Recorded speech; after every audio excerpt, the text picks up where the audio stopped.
Hey, everybody. You're listening to and possibly watching the Comic Book Bears podcast. I'm Bill Zanowitz. I'm Steve Morey. And I'm Caleb Alexander McKenzie. And we are your hairy, heavy homos that talk about comic books, but you don't have to be a hairy, heavy homo to listen in or possibly stream in. And I think, like most of the nation right now, it's friggin' cold outside where we are.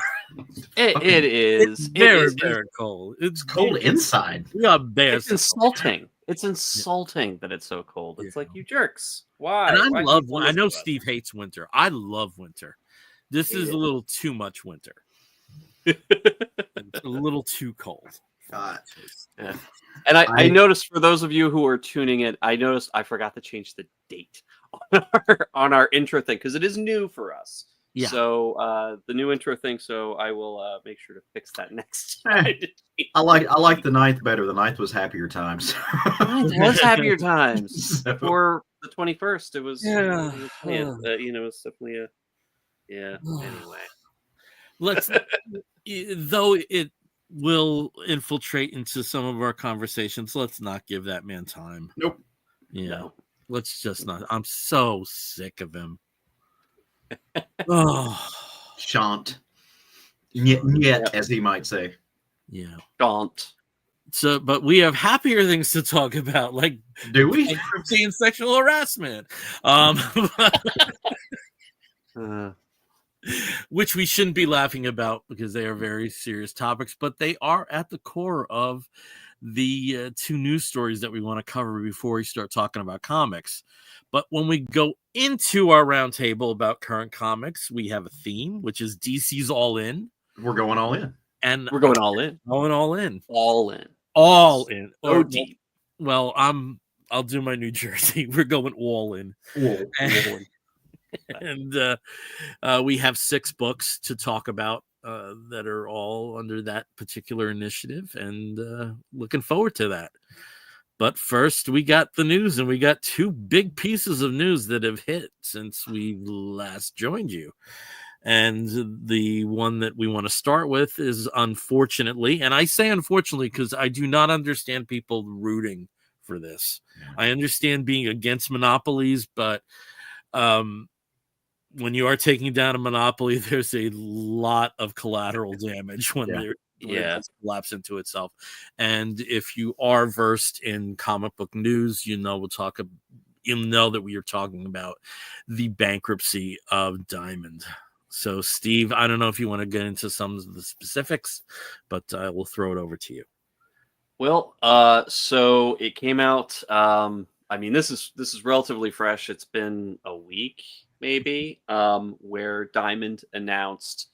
Steve Jeppy over at Diamond sent a communication out and announced that they have filed for Chapter 11 bankruptcy, which is a pretty big deal. I'm not going to get into the legal stuff because I don't know it as well as these two would, but this does give them a chance to reorganize their debt, to consolidate, to stay open, to be able to continue to pay employees and to continue to deliver product. So there's no work stoppage at this point. So people who have ordered through Diamond can continue to order through Diamond and expect their books, and again, over the past couple of months, the expectations for deliveries have been all over the map. Some people have been getting their deliveries on time. Some people have been getting their deliveries weeks late or, scattershot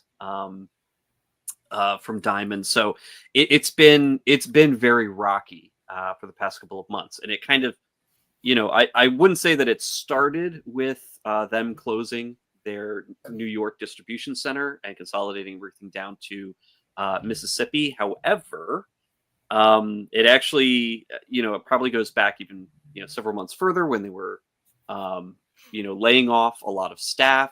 And then, of course, it goes back even a few more years back when we had DC jumping ship during the pandemic and going to new distributors at the time, now Lunar as their single distributor.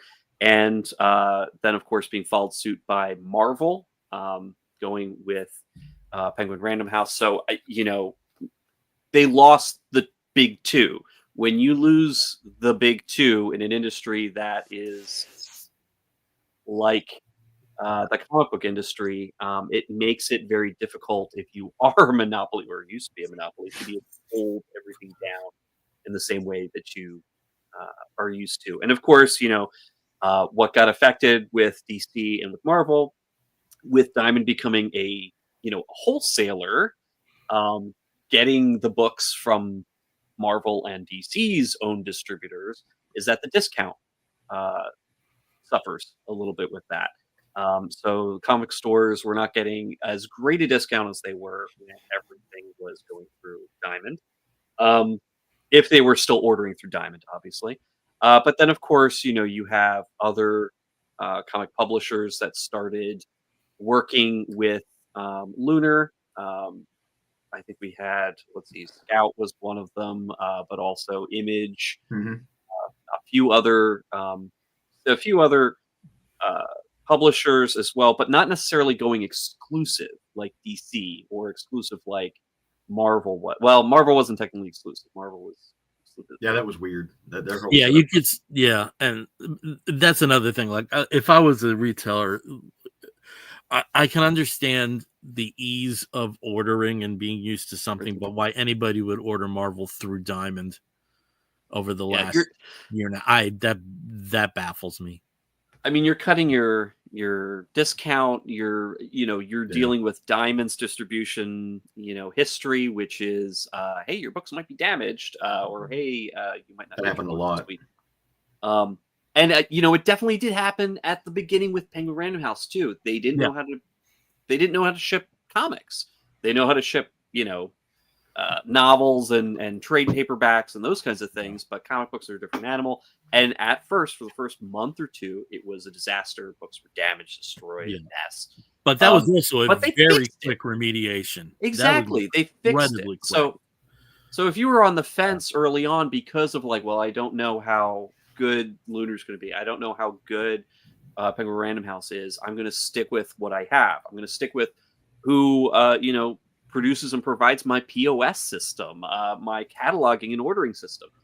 Diamond had their fingers in every aspect of the comic shop experience, and the comic ordering experience, and the distribution, and the merchandising. Everything went through Diamond. Previews itself is a major resource for comic readers as well as comic shops. I mean, just knowing what's going to be coming out, everything that's presented in that, it's pretty big, direct marketing service that previews provides.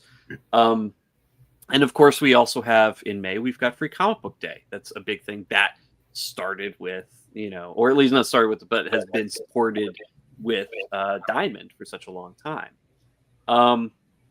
So a lot of that's obviously up in the air.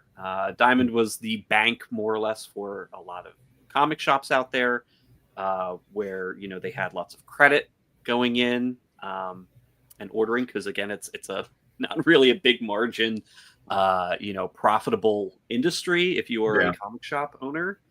Or it's very hard to predict. It's very hard to be profitable because it's you're ordering books months in advance, and there's no returns.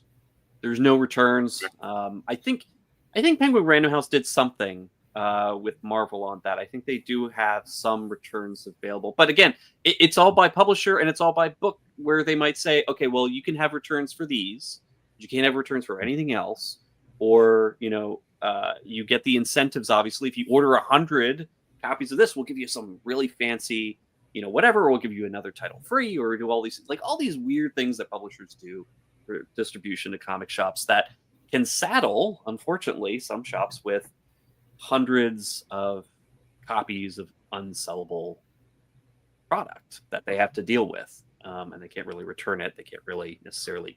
I mean, they could give it away, I guess, but but yeah, it's. I know a lot of people were pissed off at Diamond for a very long time. When you are the only fish in the sea, it can be easy to be a target. And they set themselves up so well to be targets by having long-standing problems, by not responding to their customers very well or very frequently, or fixing issues that have been presented to them for a long time. But I think Bill kind of mentioned it's like praying for their demise really kind of is cutting off your nose to spite your face, because they are such a big player in the distribution market, and especially for smaller publishers. Marvel, they'll be fine.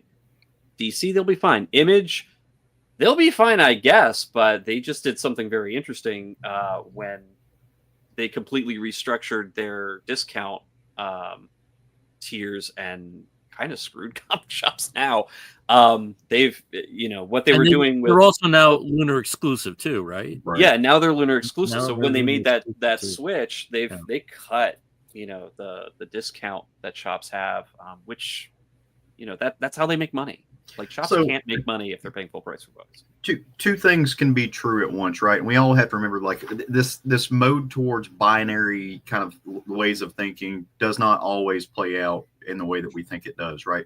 You can both agree that Diamond was an abhorrently ran business and had major deficits on the quality of the comic book industry, had a large problem, and is very instrumental into the comic book struggles that we see today, from creation, from distribution, from accessibility. All of those can be true.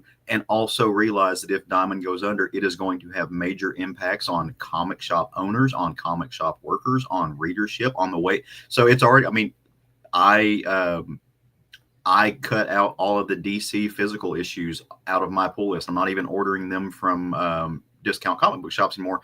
I downloaded DC Unlimited and bought the whatever package so I can read books when they come out a month after.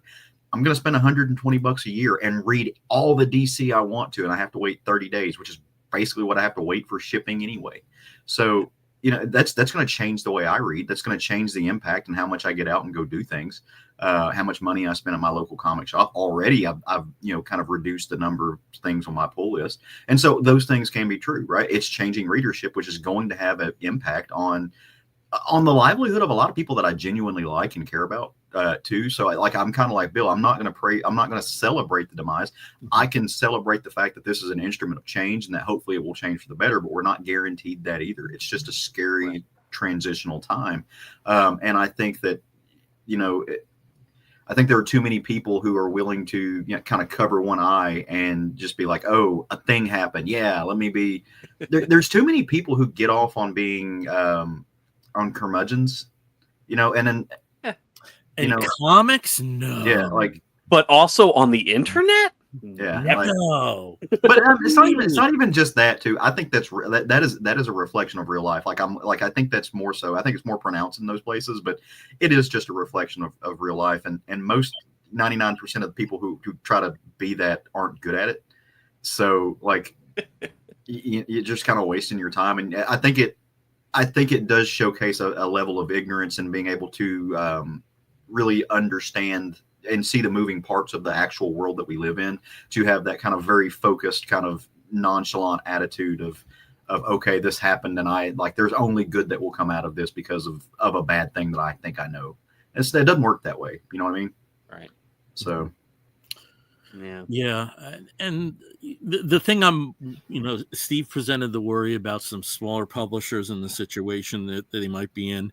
One thing I think you do have to keep in mind is that until I want to say 2010, 2009, so you had at least the first half of the 2000s.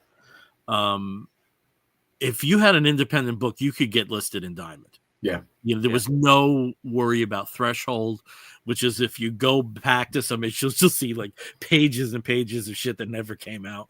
But if you wanted to get solicited, if you were a small publisher, it was no problem. They eventually did institute a fairly small threshold, but still a threshold, which meant that, individual creators, that might be their first book would probably be barred from a solicitation, but that was something they were very good at. The climate, this is one thing I think Diamond always gets blamed for, which wasn't really their doing. I mean, the industry really changed with Marvel and Heroes World distribution. That was a seismic change because that was the first time there was any exclusivity. Exclusivity? Yeah. That was the first time that was ever in play. I think Diamond had a few exclusives, but they were, like Diamond Select toy lines and things like that. Right. It wasn't necessarily an entire publisher was only available through one. And there were other distribution outlets like Capital Comics that were lacking in particularly in customer service, and they were the last person standing. I think the only reason that they avoided any kind of antitrust is because if they did throw it into court, I think somebody would view it as publishing and say, hey, there's a tiny bit of publishing, or even throw in when they did basically become the only game in town, you still had issues like manga, which had different distribution level, and was it'd be interesting to find out if anybody ever thought about bringing a suit about monopoly involving Diamond. I don't think I've ever heard that, though it was a concern for a long time. But as Steve mentioned, the publisher is a concern, but to me the bigger concern are some of the comic shops. Because of the credit system, some of the bigger accounts that they have that owe Diamond millions, like Hastings and Newbury Comics, and what's in New York, Midtown. Midtown. No, that's UK. They'll the pennies on the dollar aspect of collections, I think, is that hurts Diamond, but the other side I think is a bigger concern for smaller publishers. I have to plug in my computer, it appears. Well, one of the things with the smaller publishers too, and the small stores, some of the comments and some of the responses, especially on Bleeding Cool, and the Beat's done a really good job with that as well. In providing a lot of that feedback. There are older store owners and smaller store owners that are just sort of like, well, if it's going to be really hard for me, like I don't want to work with 3 different or 4 different ordering systems. I don't want to have to go to an individual publisher's website and like order the books every month for them. It could be any number of different factors that make it harder for them to get books. And on top of that, some of them are older. Some of them are just like, well, it's just not going to be worth it. If I can't get the credit that I've been getting through Diamond, I just can't run my store. Yeah. And so those people are probably going to go, I wouldn't say go out of business, but they might just say, hey, I'm kind of done running my shop. It's time to. Right. And I wouldn't be surprised if those are generally men and women in their early to mid 60s. Yeah, close to retirement age anyway. Close to retirement age anyway. Like this is the sign. Yeah. It's just like with the trucking industry around COVID. A lot of people who were at that age, at that cusp, were like, well, I don't want to have to deal with all the regulations. I don't want to have to deal with all the safety things. I'm just going to take my time. It's time to retire. And this kind of thing, I mean, COVID was bad enough for the comic book industry, but Diamond, if Diamond were to completely go away, I think would be just as much of a seismic, a seismic hit, to the direct market. I have a friend who has a good deal of money and is very big in Hot Wheels collecting circles, and his upset was about Hakes Collectibles, which is under Diamond's banner. Because he says if he had to deal with any entity, whether if it was Hakes or Heritage, he would choose Hakes any day. For some of the bigger item toy car things that he pulls. It was interesting seeing some of the other reactions, because there are some other things that are under the Diamond banner. One that surprised me was Baltimore Magazine. I did not know that. Really? Yeah. And Alliance Game Distributors, which I did know. Yeah. So with some of these spin-off companies, I know there's already interested buyers for Diamond UK. And aren't they in a much better position? They're much more. Yeah, they're much more they're financially solvent in the yeah. UK. Yeah, the Diamond UK. So. But yeah. Yeah. The game. Yeah, and I have heard that the games business, the distribution that they do, as well as the catalog, the GTM catalog and magazine. I heard that would be more attractive for somebody to just go ahead and purchase altogether, or just kind of spin off and be its own thing. Mm-hmm. As you said, because it's a very different. It's a different market. It's a different. Right, and as we've said previously on the show, right now, in the past few minutes, this is the type of bankruptcy that the end goal is a restructuring, not right down. So, whether that's under the current ownership system or something different, that's the intention. So, hopefully what comes out of it, it'll be better for comic shops and for publishers.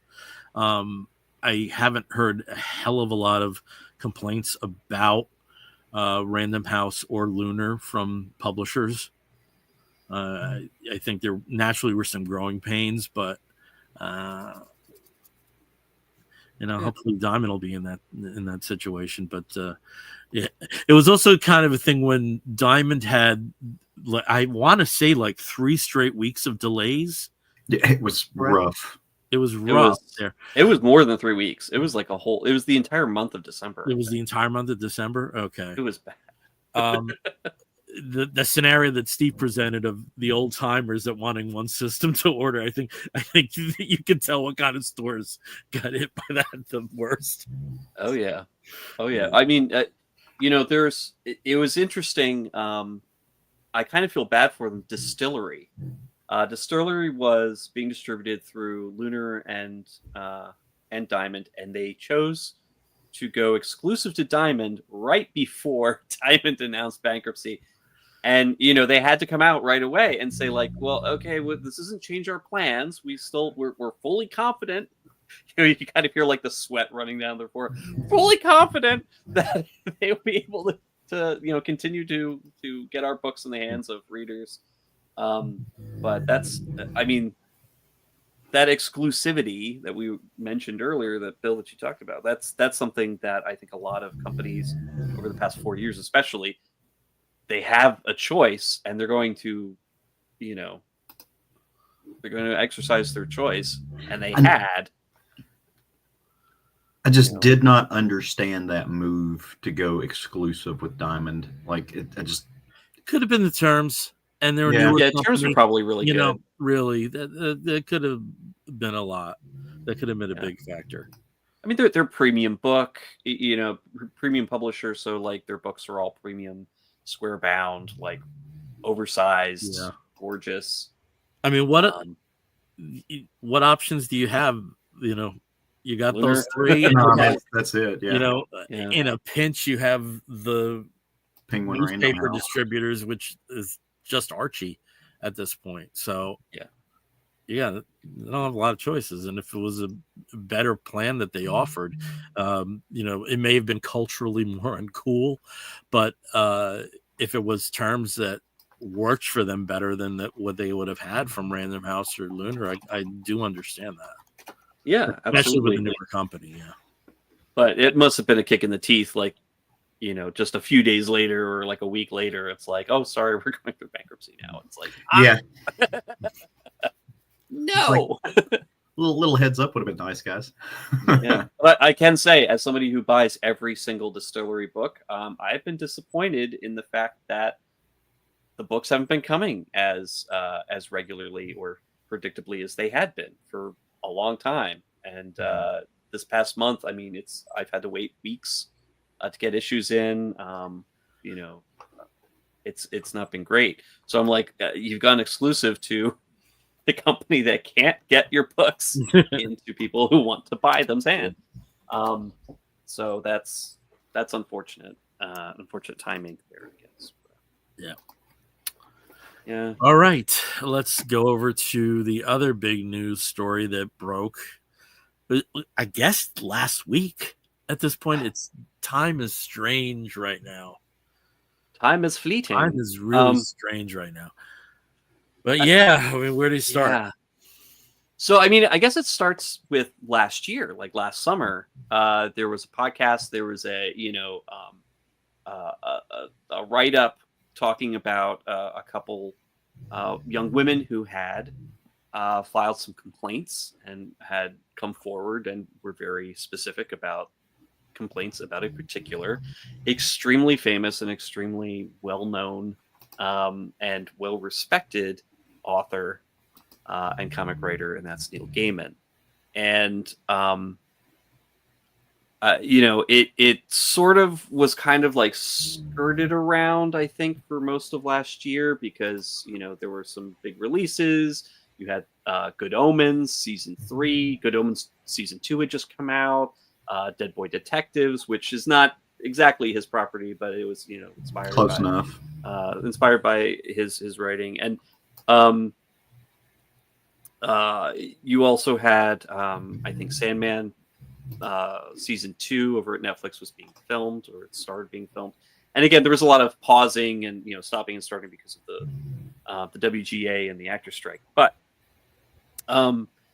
it didn't seem like it got as much traction last year until just last week when New York Magazine, the author there was Lila Shapiro, published an epic article about not just the few women who had come forward last summer, but basically years-long pattern of this happening with women who were fans, women who maybe weren't fans, but were kind of drawn into his orbit, and just a pretty clear pattern of behavior that's gone on for decades, and a lot of named people were come forward to tell their stories, and also implicating his ex-wife Amanda Palmer.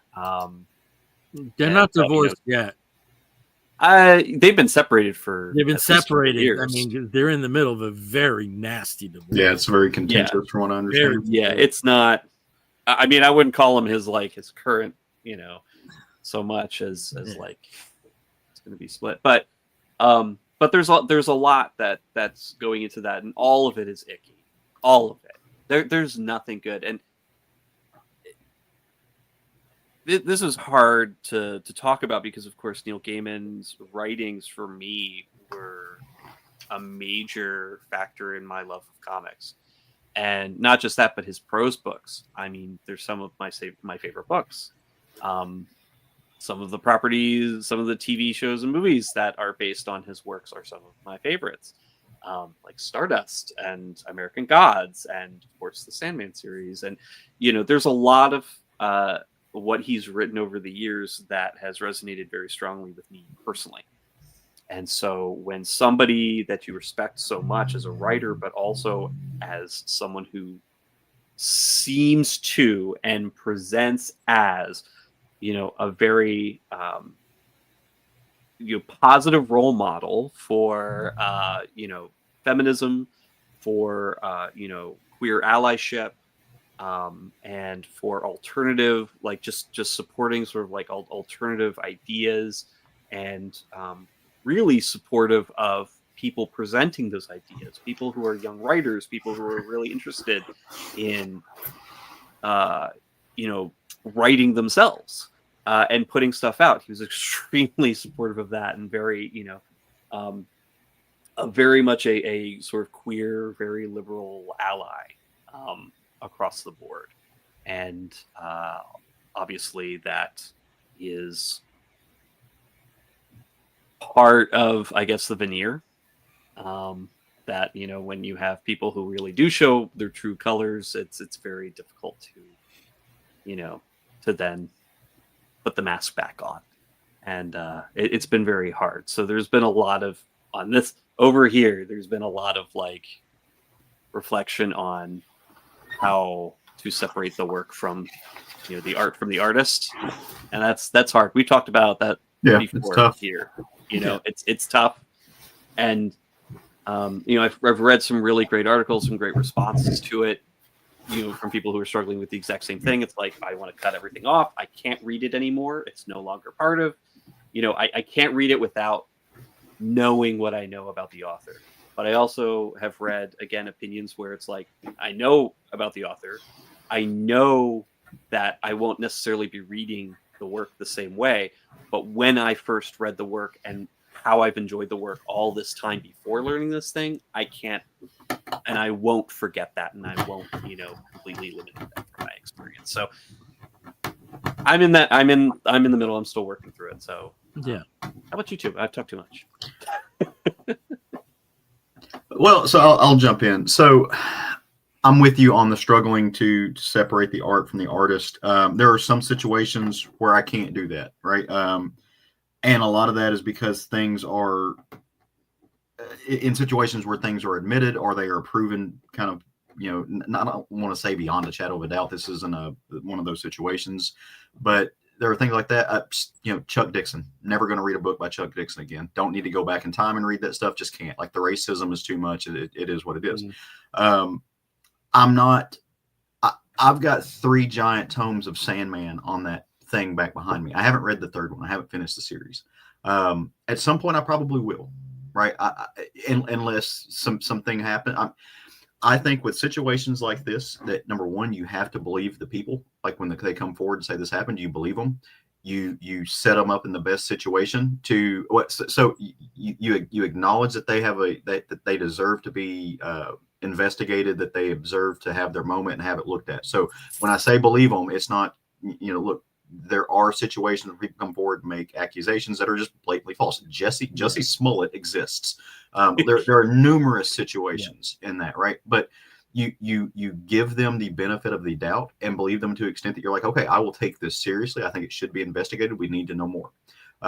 Now, I think things kind of got brought to light that I don't think there's a lot of questions on things that did or did not happen. And that's going to be an issue, right? So I haven't contended with that. But the other side for me is, Steve, you're absolutely right. Those works are very important queer literature, right? I am if I am also just, I think an even more important point, they're very important female forward. They are. Yeah. That's of literature. Yeah. And I think that's where that's the bigger complication. It is. So you cannot have, just from a literary standpoint, like some of my favorite college classes were looking at graphic novels and comics as literature, because they are. You can't have a conversation about queer comics and really not talk about Wanda. You just can't. Like, you have to acknowledge the importance of that and the power of that story, right? That story has power beyond the hand that wrote it. There's also an artist involved in that situation, multiple artists that are also part and parcel of telling these stories. And it is not fair to those amazing artists that put work into those books to tell those stories as well, to say that, oh, no one should ever read this particular story again, right? There are some situations where, like I said, I'm a hypocrite. I'll admit it, right? There are artists who worked with Chuck Dixon who wrote some of those stories that don't share his racism. That's a thing. Maybe I'm doing them a disservice by not reading them. I can't speak to that. I just know in this situation, I do struggle with it. I'm not sure where I contend with it as far as the work goes, but Chuck Dixon never wrote a book that's as important as some of the things that Sandman represented. So it's not an apples and oranges comparison. Totally agree. The other part of this, and look, at the end of the day, a scumbag is a scumbag, whether or not, it just is what it is. If he did what he did, and it sounds like he probably did what people are saying he did, I think that there is more than a kernel of truth to this. I think there's a lot of validity to it. I think that it's been kind of shown to be, at least to some extent, true. Fuck him, right? Like, but and on multiple levels, not only for what he did, especially for what he did, mostly for what he did, but also the cultural implications that come out of that in the moment that we currently find ourselves. I was fascinated by reading articles that were tangentially related to this. The age of the good guy is over, right? The age of the male feminist is dead. And I don't know that that's particularly true, but I do know that it's definitely taken a shot in the mouth, right? It's been dropped. And we live in an age now where it really sucks because people are seeing headlines like this about how, like you said, male feminist, right? Guy who's really sensitive, writes female forwards things. He's the one who's abusing women, but it's not the people who are actively misogynistic, who are actively abusive in their everyday actions, and who do it to the extent that they just normalize it. And so now we're in this weird cultural moment where those guys somehow can get a pass because they just kind of put it out there that this is who they are. The Marilyn Mansons of the world who said, no, this is who I am and this is what I'm doing, and I'm not going to hide it. And all of a sudden that person is more, he's going back on tour, right? And I love Marilyn Manson, right? I love his music, and I have a big problem with him too. But all of a sudden, he is more digestible to mainstream culture right now than something like this, when the degradation that he put women through, including getting them addicted to drugs, possibly rape, that's what bothers me more than anything, is that now it's like, it's kind of like people who are really great with kids who work their ways into groups like the Boy Scouts or churches who then molest those children. Yeah. Fuck them forever, man. You abused somebody's trust in you. And I struggle with it so much. Yeah. Well, and I'm sorry I did like the semaphore hand signals, but yeah, I think it is important to say that 2 of these incidents are under police investigation. Yes. And that's a good thing. It's also, as we've suggested, that this is also a time where there's a very bitter divorce going on between him and Amanda Palmer. Amanda Palmer is also an artist that does not have exactly a sterling reputation in regards to how she's exploited fans and musicians and tech people and some of her activities since she started becoming known for crowdfunding her musical endeavors. And I also think that's something that just shouldn't be dismissed, that it could be part and parcel.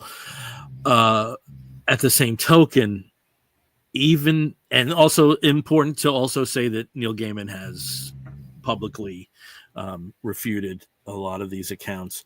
But when you step away from it, again, this is not new. We knew about this stuff. There were even podcasts dedicated to this last year, but there was something. Shapiro's an excellent writer, and I think that made the difference. I think that's a big key of why there was so much exposure to this, to the Vulture article and the New Yorker article than anything else. It was because she's an excellent writer, She's on his God, and it's just so hard because, and seeing the reaction of a lot of people, a lot of other creators. I mean, there is a sense of shock. I mean, I think there are other creators that if you said that these activities went down, you'd be like, oh, that's not a stretch, from reputations. My only personal interaction was shaking his hand after his opening set for the Magnetic Fields in 2000, at the bottom line. That's my sole interaction with him. And I just, it's really hard. But there are instances where you have to separate the art from the artist. I distributed, beautifully written description of the struggles that Mags had. Yeah, and thank you for that. Yeah, and that was mostly in relation to Harry Potter and whatever the hell J.K. Rowling has become, and with being so musically based, Morrissey has been a huge bone of contention for people, that had their lives saved by the Smiths lyrics, and then that person who they viewed as a savior in a sense is not somebody that you'd want to invite to dinner. So but I think the main thing that I think anybody that took away from Mag's writing was that the good you found in Sandman is still there, It's Yeah. just that the authors have to be viewed in a different context now, Mhm. and Yeah. that's true about any writer, And also, the other thing that I just wanted to say, like, even if the stuff was consensual, some of the shit was weird. Yeah. I mean, it was really weird. Well, And, yeah, and I know, think that's where it goes into exploitation. I mean, you mentioned it with Amanda Yeah. Palmer, and she has a tendency in with her fans. Like her fans are so devoted, like and there aren't that many artists out there that do this that really have a particular set of fans that are normally vulnerable, who are outcasts, who are looking for a kind of acceptance and family that they're finding in a particular artist, and then they're easier to use. And this is kind of the same thing that Neil has. I mean, he's a rock star for comic writers, but a rock star for alternative, goth, outsider writing. Yeah. And And it's I probably should amend what I said about the female forward, because I do think, on top of all of this, that Death, the High Cost of Living is one of the most on point allegories about growing up while AIDS was in full force. And it's subversive. It's never overt in that story. Mhm. Omnipresent. And so I should amend what I said, that probably the queer representation is just as important. I just wasn't hitting on that particular story. Yeah. When I said that. We have some comments actually here. Both Lima Nato, excuse me, and James Figueredo have joined us. So Lima Hello. and James, hello guys, handsome as ever. And James, good evening, ladies and gents. Well, good evening, hello, and thank you. And Lima goes on to say, it became kind of a sad aspect of life to discover the monsters behind our idols. I was a very dedicated fan of Morrissey, who never hid his political inclinations, but now to see Gaiman being a person who's even worse than Morrissey, it's a very low place for a human being. And that is tough, when you have somebody who's very honest. And this is, I think, Caleb, this is kind of what you were saying. It's like, here are people being openly, committed assholes, and being like, oh yeah, I treat women like shit because they deserve it, and somehow they're getting a pass because, well, this person she put on a pedestal, well, clearly they're just as bad. So I guess these guys are okay too. Like there's some mental gymnastics that happen, and this happens a lot. But it's that is kind of the feeling. And then James, Morrissey has been such a tough pill to swallow. I mean, yeah, he has been. And as James had been talking with Lima, Gaiman had to write to be this sack of shit of a person. Like it is tough. It is tough. Want to talk about something brighter? Yes, please. Yes, comics. I have to preface it. I'm taking the spotlight right now. It's all on me because I want to talk about this. It's all on me right now. I have been very public with my buddies here and other people that we know that I have not been the most vociferous comic book reader or even fan over the last 2 years. Something happened and I just have really lost interest. And God's honest truth, if it wasn't for you two guys, this show probably would have ended 2 years ago. If it was me as a solo thing or gone on hiatus, it just wasn't happening. I just wasn't feeling the enthusiasm that I've had at this point for like 20 years, since it all kind of rekindled. Didn't do much over the weekend. Long weekend here, since a lot of us had MLK Day off. And I used some of that time to get caught up on DC's All-In books.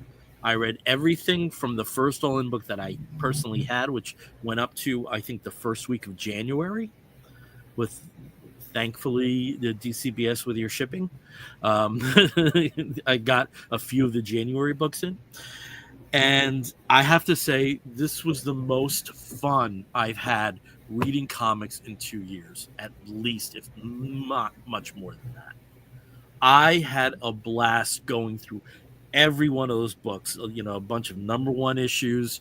Almost everything is like a restart, even if there's no change in creative teams, and that's what you've seen with Batman and Wonder Woman and Power Girl. You know, it's the same creative teams, pre and post Absolute Power, but there were very definite breaks in the action. You know, very definite periods of opening a new door. And there was so much I liked. There was only one book I didn't like. I talked to you guys about it, Catwoman. I don't know what that was, but that's not bad considering, you know, I think this encompasses, I want to say 34 titles, if my count was right. I think there might be that many. Man, I had such a good time, and I'm like looking at it like, you know, oh, it's Batman. It's like, you know, I really don't get excited about reading Batman, but what's happening over in Detective? And there were things that I noticed. It seems that there's a move away a bit from DC's house style. Yeah. Yep. You know, moved forward from New 52 onward. In terms of art, the colors are brighter, even in books where, you know, the darker tones, you know, whether it's Batman or Poison Ivy, where it makes sense. It just seems that there's a concerted effort for a new time. You know, some of it is, you know, completely ingrained in the 3 Absolute books that have come out so far, but I had so much fun this past weekend reading comics, and I have not been able to say it. And I'm almost crying because I thought there was a part of me that thought this was done. You know, I thought I was over this, and you know, I was maintaining enough of an interest to keep this show going and to keep the collecting going. But man, I needed that weekend so bad. I needed that experience so badly, and I know you guys you had picked up on it as soon as I was emailing, you know, and how many I read, you know. I think it goes back to the conversation that we had, though, right? Like sometimes we feel like we have to read and we're rushing to read and we're reading because it's kind of like work and we need to do this and we got to keep up. But where you were at this weekend, you were like, hey, I've got time. I've got time. Let me just sit down. Let me put some fuzzy slippers on, maybe, you know, light a candle and just enjoy myself. And I can read for pleasure because it's pleasurable. And that's when it's really fun. I need a weekend like that very soon. Because there were other things I could have done, but I chose to do this. Yeah. And I'm so glad I did. I had so much fun. And it was just, you know, pick one, put it down, pick one, put it down. And that it was such a range of books added to that joy. I had such a blast reading comic books, and DC's in such a good place right now creatively. They really are. It really is. So I'm going to start with the book that should be the #1 at all times, and that's the current incarnation of Justice League. The 3rd issue came out 2 days ago. I don't have that yet, but I do have the first 2. I know Steve at the very least has the first 1. And where are we with Justice League? So this is post Absolute Power. Still haven't read. Yeah, for a brief period of time, Amanda Waller kicked the heroes' asses. The Justice League was effectively disbanded at that point. The Titans were sort of the prime team, but things changed, and the Trinity came to a decision that we have to involve everybody in the superhero community. And if this sounds a lot like a particular animated series that succeeded Justice League called Justice League Unlimited, a lot of this is not coincidental. It very much keeps within that type of flavor and concept of the animated series when they did expand the league and went up into space with the Watchtower as their headquarters. Oh, man, this was so good. Mark Waid is the writer. Dan Mora is the artist. Tamara Bonvillain is so beautiful on the colors on this. So where are we with Justice League? Again, they've expanded the team. They're up in the watchtower above the earth. They are going to deal with many adversaries and many situations, and they've formatted the team so that they can bring anybody who they can on call and team them up. And so it's going to be almost like a little bit like the old days when they would have the Justice League Justice Society team ups, and you would have combinations that were a little bit quirky. Sometimes it made perfect sense, like Flash and Flash, but at other times it was a little different. And you do have this flavor of widescreen bigness. So where the Justice League is at, Steve, if you could just start with some of the graphics. We start with Airwave, who is a legacy character that is joining the league. It's his first time up in the Watchtower. And almost immediately the Flash takes him on a tour, and God almighty, look at these colors. Yeah, that's... And I have to say, for at this point, probably his third act as a writer, Wade's about as good as he's ever been. Insane. It's insane. I think there was a feeling when 52 happened that I just had a feeling that Mark Waid, Grant Morrison, Jeff Johns, and Greg Rucka had carte blanche to do whatever they wanted to in the DC universe beyond that point. It wasn't how it worked out, and it almost feels like with Mark, he's not taking advantage of that anymore, that he's relishing what he gets to do within this universe. So the first adversary that they're fighting, Steve, I think if you go to the this is them arriving on the scene, but I think there's another graphic. If you can go after this one, please. You see them there. They're Inferno. They're a terrorist organization, and they're not seeking money or political upheaval. They just want to burn shit down. So they are in various locales with these, massive fires that are starting, which unfortunately is a little close to real life, depending upon where you live. And there's something a bit more sinister behind this than just 5 cloaked dudes. And the mystery unravels as we go through the first 2 issues. If you want to just provide some additional things, there's also an invasive species that are that also comes into the equation after one of the fires in South America, and you hear Costa Rica, you see, and some of this it turns out to be parademons, but parademons that are not led by Darkseid.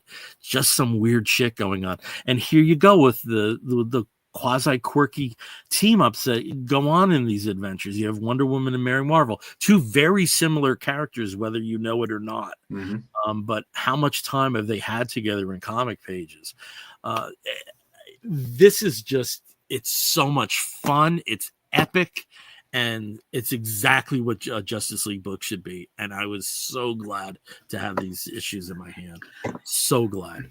Bill, can I ask you to explain something both for me and hopefully for some of the readers that they might have a question about? Sure. You mentioned earlier that a big part of this, of the all-in kick, has to do with also the absolute line that is juxtaposed with this. So just for our edification, what is the through line there? So how does absolute and all in, how do they fit together, and what is the cohesive kind of movement there with okay, so Darkseid is dead. Yeah. And Darkseid's energies have dispersed. They don't know exactly how things fall, but we are now seeing that there is this absolute Earth. And it's in its, at least the storytelling is in its very basic stages. So a lot of that is TBA. Okay. Steve, would you agree after reading the All-In special? Yeah. I mean, Darkseid's dead in the main reality or the main universe, but then somehow was reborn, or at least his essence is reborn in what became the Absolute Universe. And I don't think we're there yet with All In to find that, like, where's that connection happening? But we will with the release of Aquaman, because in Aquaman, the premise of the new series is that he somehow finds himself in the Absolute Universe. And also there's another through line that's existing through all the books, is that there was, Waller took away the heroes' energies. They came back to some people, but other people got different stuff. So now we have a Superwoman who is Lois Lane. It turns out she has General Zod's powers. There's other heroes where their abilities are not exactly working the same, most notably Martian Manhunter, which is a smaller through line within Justice League Unlimited. Whether that has a connection with the dissipation of Darkseid's energies or not, we don't know yet. It's very possible. Okay. And so, like, I knew a little bit about that. I didn't have the whole picture, but I thought, hey, this would be a good chance for maybe if anybody who is like me and not current. It's a great jumping on point. Yeah. It's so good as a jumping on point. Well, and so much so that also played part and parcel. I mentioned this earlier. As of today, I'm officially a member of the DC Unlimited app on my iPad, phone, and everything else.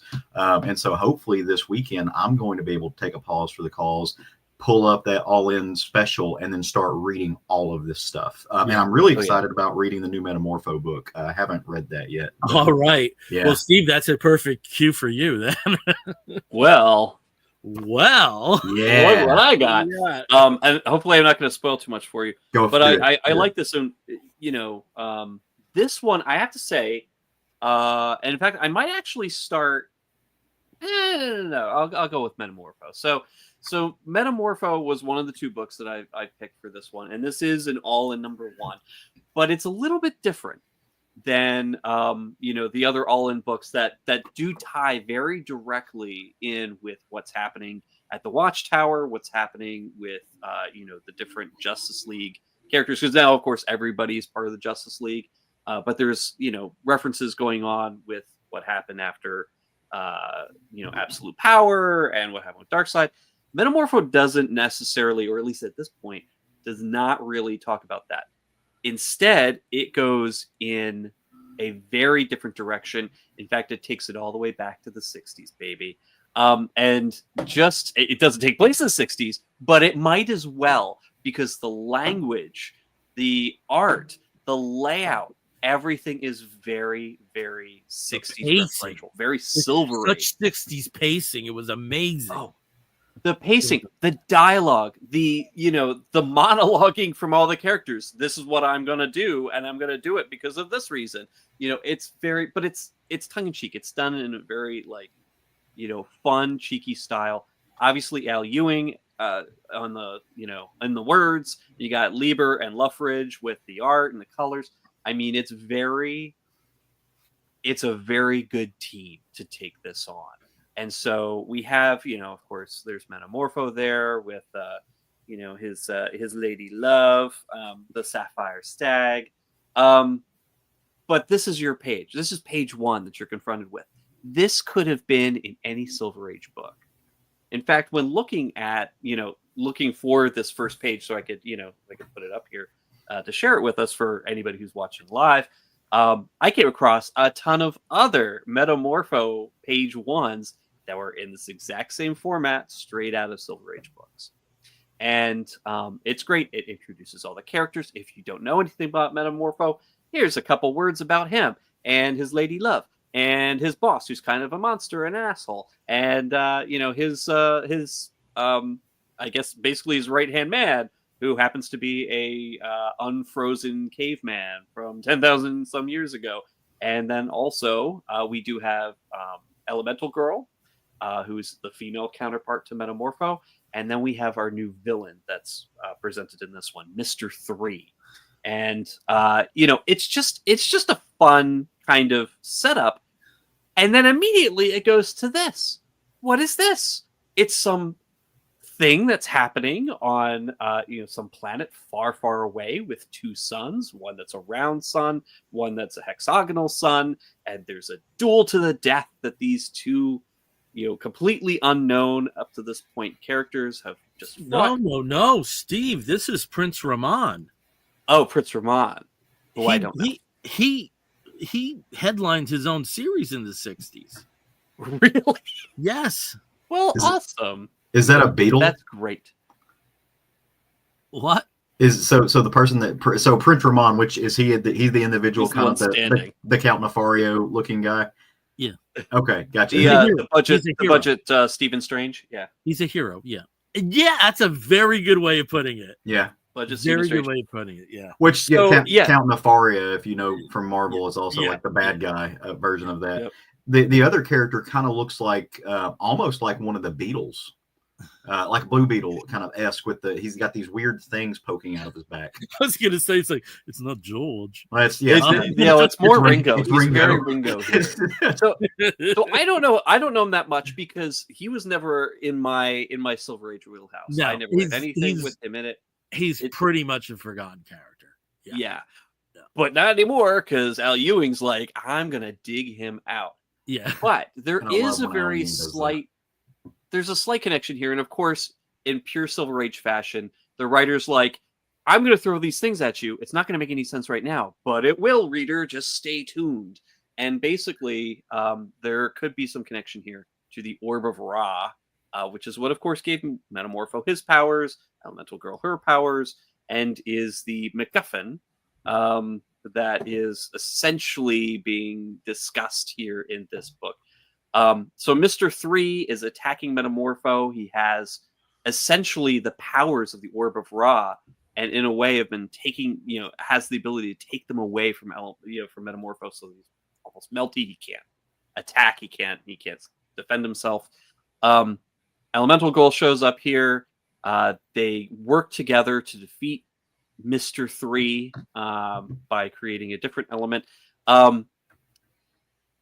But in doing so, they discover, hey, this Orb of Ra that Mr. Stag has, that's a very powerful weapon.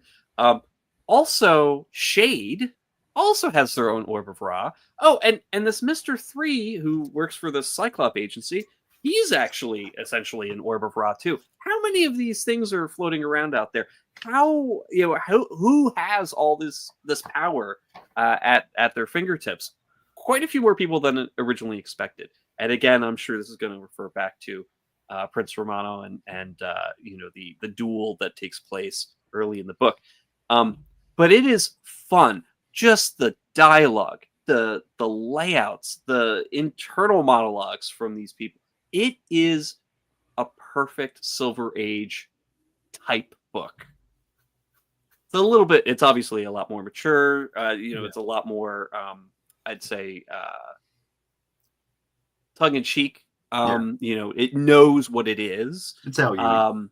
It's Al Ewing. He knows how to write in that style, but bringing in a lot more, modern sensibility to it. But it's really setting you up with a tone, and that's what's really, I think, great about this book, is it gives you a perfect tone. And I'm sure that it's going to lead us down a path that we're going to be surprised and shocked and twisted by, but it is definitely something I can't wait to read issue number 2. It's just fun. And Metamorpho is just, unfortunately, one of those characters that constantly gets crapped on. People use him for a little bit and then they toss him to the side. He has just a really crappy situation that happens, that he exists in, where he's in love with this woman who's just devoted to him, but her dad is kind of evil and kind of keeps trying to kill him, or at least causes death in some way, shape, or form. Doesn't really care about him at all. Is the whole reason why he's been, turned into Metamorpho in the first place. But it's just it's an interesting existence that he has. Constantly going through humanity crises. Am I a human if all I am are different elements, and there's nothing about flesh about me anymore. But yeah, this is going to be a fun ride. So yeah, And Very, I very think one thing we do have to stress, and you did kind of do it with Steve, where we're saying it's not just a '60s book, and it No, the dialogue. There's nothing in this book that doesn't tell me this doesn't happen at the same time as Justice League Unlimited 1 and 2. absolutely. It definitely fits. So Also, there's a really cool Easter egg in there. Steve, did you realize what city this takes place in? Yeah, Jump City, Which is which where Teen Titans Go happens. that's right. Oh, that's right. Oh my god, I was like Jump City. Like I was, when I heard that, I'm like Jump City. I haven't. Where is Jump City? Who's in Jump City? Who's the hero? Oh, Teen Titans Go. So this character really is like you mentioned, Steve. It really is the perfect character for Al Ewing to kind of write, because he does. I mean, if you read like his Defenders Beyond book with Javier Rodriguez, he's great with these kind of literally amorphous characters, but he can use them with the medium, right? He uses them with the page. He's able to talk to his writers or talk to his artists and be like, hey, we're going to manipulate what this is. And I think this is a great team because, like you and Bill hit the nail on the head with saying, hey, they're breaking the house style. We're like Steve Lieber, right? Yeah. I'm going to talk about a book here in a minute who has a different style, and it's kind of in that same vein. I think it's really cool. The other thing I was just going to say is, after seeing these graphics and seeing what they do, I would love this exact team to give us a Metal Men book. Can you imagine that? That would be super fun. That is a very strong possibility. Yeah. James here says, wasn't Metamorpho also in the Ostrander Suicide Squad too? I believe so. Maybe briefly. I mean, through couple- the '80s, his main place was in Outsiders. the Outsiders. Yeah. Yeah. The last time we really saw him was in the Terrifics. Yes, Yes. that was the last team That was he the was last time we in. really saw him. Yeah. And again, had those existential crises. I think every other issue where he was featured. So Yeah, and also he was in the mix of Wahaha Justice League too when Justice League Europe happened. He was one of the original members there too. So there's a lot of Prince Ramon. Yes. He may be Prince Ramon character might have been. He started out as a detective Again, named I don't remember Merlin, and then when the '60s hit and everything started going superhero-y, they made him a superhero book with he co-headlined with Eclipso. Okay. In House of Secrets, so that should give you some idea. Okay, interesting. So I'll keep an eye out for that, because obviously I know Eclipso and I like Eclipso's appearances, but I think I've only read just his stuff. I haven't seen he was part one of a two-parter. Yeah, forgotten character, storybook, really forgotten character. But he may be right. He may be in the mix in Suicide Squad. I get a little fuzzy when Suicide Squad hits the '90s. I was reading it, but I wasn't religiously reading it. It was the '90s. Yeah, it was the '90s. I think the only thing I read of the Suicide Squad back then was probably when Bronze Tiger was the main. Yeah, at the beginning, but the headline leader. There's a lot. I mean, think of how many characters have come out of that. Whether it's and died. Well, no, but also just that came to some degree of prominence, whether it's Deadshot or Vixen, as we mentioned, Bronze Tiger, Oracle. Yeah. That was her introduction. So, yeah, a lot of stuff. Okay, Caleb, it's your turn. I will. Let's talk about some birds. Birds. Yeah. So I want to kind of follow in line with the train of just follow the artist pathway that you guys have kind of walked down. One of my favorite series right now, just period, in comics, just at all, is the current Birds of Prey arc. It is phenomenal. This actually predates All In and stuff. I'm sure they had plans for it and stuff, but this goes back to last year. Written by Kelly Thompson. But the issue I'm going to talk about is the tie-in issue. It's number 14. It's to All In. It's part of this ongoing series that they've been having, but now it's looping in to the overall big movement. And it's interesting, not in real ways. You don't read this book and realize that, Darkseid's dead. We know some things are happening. There's weird machinations taking place, but it doesn't it's not very heavy-handed in telling you just how this is a tie-in, other than maybe just, like I said, there are machinations afoot. But like I said, written by Kelly Thompson with amazing art by Sammy Basri, I'm not sure.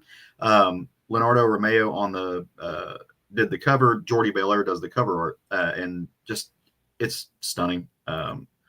Just everything about this wins. So this book kind of opens up again. It's kind of mid-story. Like there's been these things happening. There's this group called the Ninth Day. Like they're like a weird subversive terrorist organization that I guess they have a good stylist too, because all of them are wearing these kind of like avant-garde outfits and very flowy. But they're not great guys. And the Birds of Prey are convinced that they have got something to do with these disappearances of Amazonian women, of Amazons. Again, I think last time we all were together, we talked about the current run of Wonder Woman. Amazons are effectively persona non grata in the United States. They're not allowed on U.S. soil. They're all at war. Well, because of all of these, it's really hard for them to operate. But Nubia has realized that, hey, I've got people who are disappearing. Like there's 3 Themyscirian Amazons that are disappearing. There's 2 members of the South American tribe that are up and gone, and they don't really know where they are or what's happening to them. But somehow this Ninth Day is connected to it. And so they decide, hey, we're going to do an undercover sting operation. And they put it into action. And it's actually Cassandra Cain who is going undercover as this, I guess she is supposed to be just a grade A blacklist wet works person. Somehow Ninth Day has a connection to Catwoman. So they had called Catwoman up and been like, hey, we need a person to do a job. And Catwoman, who's in on this, said, oh, I've got your person. I'm going to send her to you. And through a series of tests where they try to set her up, they try to assault her, they try to assassinate her just to prove herself. And it's Cassie Cain. She's just going to win. She's like one of the people. I mean, even Batman's like, I'm not sure I can take her in a hand-to-hand combat situation, right? She's a badass. And so she just wins. But they have no idea that who she is, right? They have no idea that she's undercover, at least that they're not showing that. But this is really hard because the Birds of Prey, if you're looking at the cover, these are made for, these are not women who are used to sitting on the sidelines, right? These are not quiet spies. They're used to jumping in the action. I mean, it's Big Barda, for crying out loud. She's not exactly dainty. So they're struggling with the fact that they're letting one of their team members go in undercover and they're not doing anything. And they're basically just waiting around for a signal for her. Black Canary's trying to keep everybody just, on calm down. There are these new characters that are I'm not really familiar with them. Grace Choi and then Onyx, who are I'm assuming relatively new to the DC universe, although Bill might jump in and tell me Grace has been around for a bit. Okay. I didn't know if she had her own series in the 60s or not, but no. So wasn't she Thunder's girlfriend? Yep. At one point. Yeah. Okay. She and Thunder were very together. different type, a very different version of her. But, yeah. But so they're new to this team, and so they're trying to prove themselves and occupy themselves, and they are going to spar with Barda to help Barda blow off some steam. And there's this really great scene where they're just chit chatting and they're almost fangirling about how Barda and Diana went at it, and Barda almost beat Diana, and then she did like this backbreaker move on her, and she's like, "Can you imagine?" She was like, "How sexy was that? Like, is it bad that I just want to do that?" And like, I have the utmost respect for Wonder Woman, but I want to do a backbreaker on her. And she's like, absolutely not. Violence has broken us. We're broken people. It's really funny banter. And then all of this, like I said, this is kind of a mid part to the story, but you really get to see Basri's just talent showcase. The colors, Adriano Lucas is doing a great job. I love this action scene that you're seeing right now. It's one of those scenes that's an open room, kind of an open concept panel, except you're seeing Cassie in her just almost all white suit, pantsuit with a vest, bare arms and stylish glasses, just flipping through the entire page, kicking all kinds of ass, while this group is just like, okay, she's doing it. She might be our person. It's a great job interview, and really showcases who Cassie is. Also, just as a side note, nothing to do with this story, but Why do criminals keep going to Catwoman for criminal advice? How do criminals not know that Catwoman is not a bad person now? Like, if you're this type of like clandestine black ops organization, how the fuck do you take advice from Catwoman? Like, it's Catwoman. She married Bruce. She shows up with the heroes all the time. Like, what did you? But she still steals stuff sometimes. So, and she does have that, that cat rescue that I'm sure requires a lot of criminal activity to keep running. It's hilarious to me. Like, they have acknowledged and accepted that Harley Quinn is now a good guy. Like, criminals are not going to go to Harley Quinn because she's a good person now, but they'll go to Catwoman. I kind of think she's kind of like the Dave Grohl. That, like, Dave Grohl is interviewed. It doesn't matter what music documentary you could throw Dave Grohl and he'll have an opinion of. You know what I mean? In all of them. Yep. Like, Rollins is a little close to it, but Dave Grohl really has that kind of mantle. Where, if you're talking about a 60s group, if you're talking about a 90s group, it's like, oh, Dave Grohl has an opinion on this. Oh, I love it when he shows up and he's talking about these like 80s hardcore bands, right? Like, and I'm like, what the fuck? It's Dave. And then he'll be talking about Pablo Cruz. Dave Yeah. So, yeah, we'd be listening to Dead Kennedys, but like then we'd listen to Pablo Cruz. I have the world's biggest collection of Tito Puente albums, and I just have to talk about. Which, I mean, to your point, I love stories like that because Dave Grohl. I'm not a Foo Fighters fan, but I think they're fine. But he is obviously an amazing drummer and well known. Yeah. But yeah, I'm just like, who believes that? So anyway, like, this is well worth it. If you have not been reading this, great opportunity to start. This is not exactly a jumping on point for this story. Go back a couple issues and kind of figure out. But it's not. I don't think you really lose too much. Yeah, you get in some very pointed bits of dialogue. You get the big points. You do, and they do a very good job with this of making it whole. This might be somebody's first comic, so we're going to give you the idea of what's going on in the background here as far as the Birds of Prey go. And introducing the characters, they tell you what's been happening with the disappearing Amazonians. They tell you who Nubia is to an extent, and just one or two lines. Really setting up a really cool scenario, and I really want it to play in with the current Wonder Woman run a little bit more. I'd like to see some more interaction there. I really would love to see another rematch between Barda and Diana. But I love this book, man. Like you said, female forward. I absolutely. Kelly Thompson doesn't get nearly enough credit for being just a writing powerhouse on these type of books. So need more of this, and artistically, stylistically, visually, it exudes fun. Like, I have fun reading this book. So. The arc is only 4 issues. This arc, I finished the arc, Caleb. I don't know how far you've gotten with this, and 2 of the birds are taken off the action, but it's not tragic. Okay. So it's not tragic at all. Yeah. So I'm up to this issue. This is the last issue I've read. It's the last one I think that's available on the DC Unlimited app. Yeah. So that I cannot wait to read more of this though, because this will enjoy. This is good comics, man. This is and I just love watching Cassandra Cain. Like, I remember when Cassandra Cain couldn't speak, she was just a little broken winged bird and just an assassin and dangerous, and now she's just this full-fledged amazing character that I've fallen in love with. I think you will also really enjoy the Batgirl series that's happening right now. Okay. Is, basically her and her mother, Lady Shiva. Mm-hmm. I think you'll enjoy that too. Another book I think you really enjoy, Green Arrow. Very, very much an O'Neill and Question type of 80s vibe. Cowan. Yeah, and Cowan, yeah. It's definitely there. It's not there through and through, but there's some shared DNA. I think I need to have another birthday soon so I can ask for for like the Hard Traveling Heroes omnibus. There you go. It's gotta happen. I have to bring up this page again just because it's fun.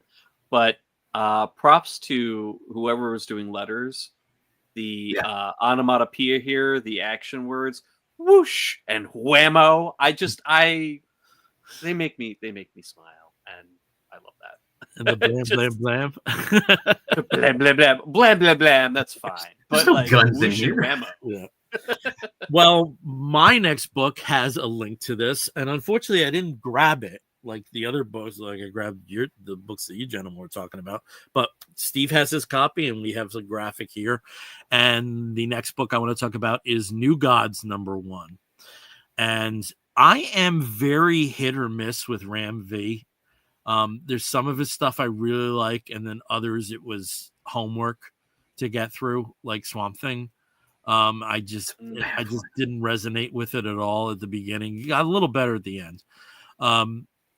But this is ideal for this gentleman's writing style. So again, New Gods are the cosmic Jack Kirby creation that define the fourth world. And they actually have not had their own series in some time. They've appeared, in major roles, but it's been a while since we've had a New God series. But we now have this ongoing. The artist is Evan Cagle, and man, he does some spectacular work. Steve, I have to ask you to move to the next graphic. Caleb, if you have not seen this, you're about to get your socks knocked off. So I do want to interject there. Those the first 4 pages I think were Jose Fornes. Those are Jose Fornes. Sorry. Oh, about Jorge Fornes. Sorry. Fornes, yeah. Fornes. So you're the still first gonna 4 get your socks knocked off. Gorgeous. I mean, look at this page. So this explains what's happening. Okay, so Darkseid is dead. His energies have dissipated somewhere in the absolute universe, but we don't know the full story yet. It's unfolding. And New Genesis is in a position where they have to oversee Apocalypse. And also there is a new god being born. Now Metron, he's like the classic pain in the ass. If he comes around, it's never good news. And he advises the New Gods leader, Highfather, that there is a new god that's being born, and it's being born on Earth. And this is going to be the harbinger of very, very bad things. So, Highfather devises a plan. We are introduced to some of the denizens of New Genesis. Over here, Light Ray, who was a very faithful member of Highfather's inner circle. But the right person for this job is Orion, who is originally Darkseid's son, but was grown up. I speak well with words. It all grows up. He grew up on New Genesis, while his counterpart, Scott Free, Mr. Miracle, grew up in Apocalypse. And we do have the connective tissue between Birds of Prey and New Gods, because Big Barda is Mr. Miracle's wife. They just had a baby, and the baby's killing them in terms of lack of sleep, so that she can like almost kick Diana's ass at the same time as having a newborn. That it really shows you. So Orion receives the request from Highfather, and he knows what he has to do, and this does not sit well with Orion. He knows something is wrong with how they're going to go about this.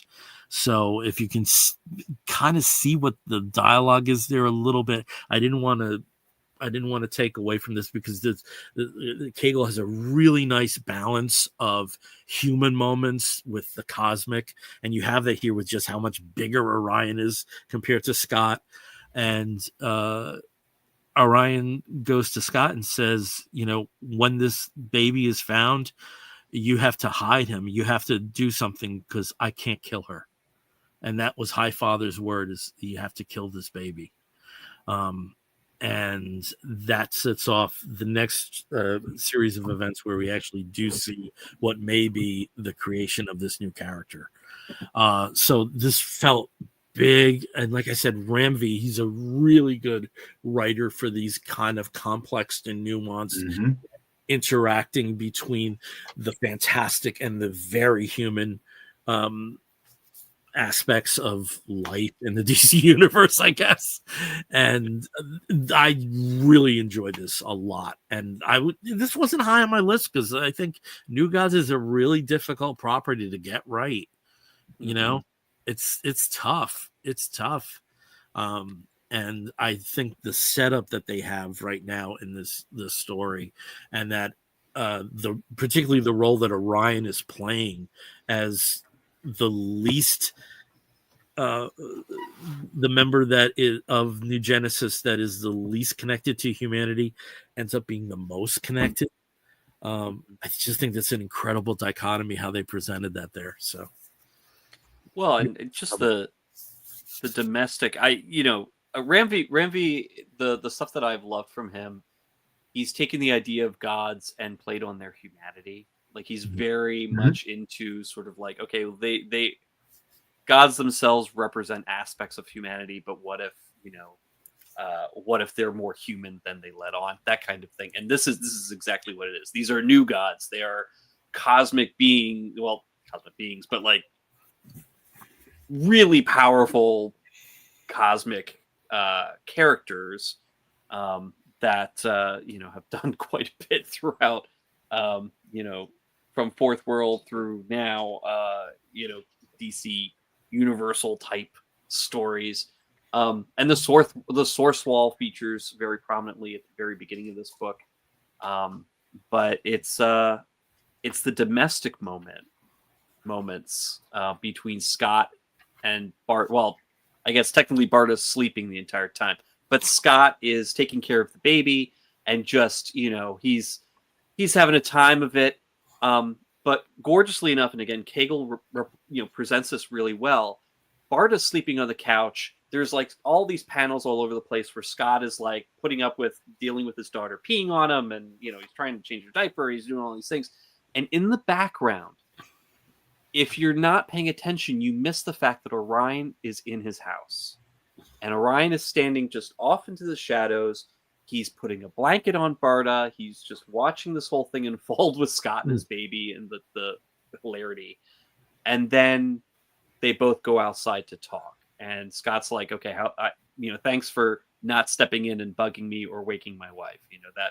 That's really good. But it's just those moments and the quiet conversation that they both have are really great. And the moment where, Orion says like, I may want to save this baby, but I can't because of who I am. And he takes his glamour off. Basically, he looks very human and handsome, but in actuality, he's from Apocalypse. Yeah. He's from Apocalypse. He looks like Darkseid, but with blonde hair. It's just a great moment. And Scott's looking kind of hot there in sort of like his scruffy beard and t-shirt with all the fur. But anyway, it was just really well done. And I love how this book goes from like these crazy high concept cosmic stuff to, a dad getting peed on from his baby. And it's just how, I don't know, it's just very well presented. Yep. Yeah. I think Ram V and Tom King are both writers who do that really well. Who can take you from like this high concept and the use. But it's not like Tom King at all. No, it's a lot different. It's a lot different. But they both kind of have different writing styles and different tropes that they use. But they're very good about going from this kind of, like you said, these high concepts and then dialing them into these really. And I like the way Steve put it, the domestic moments.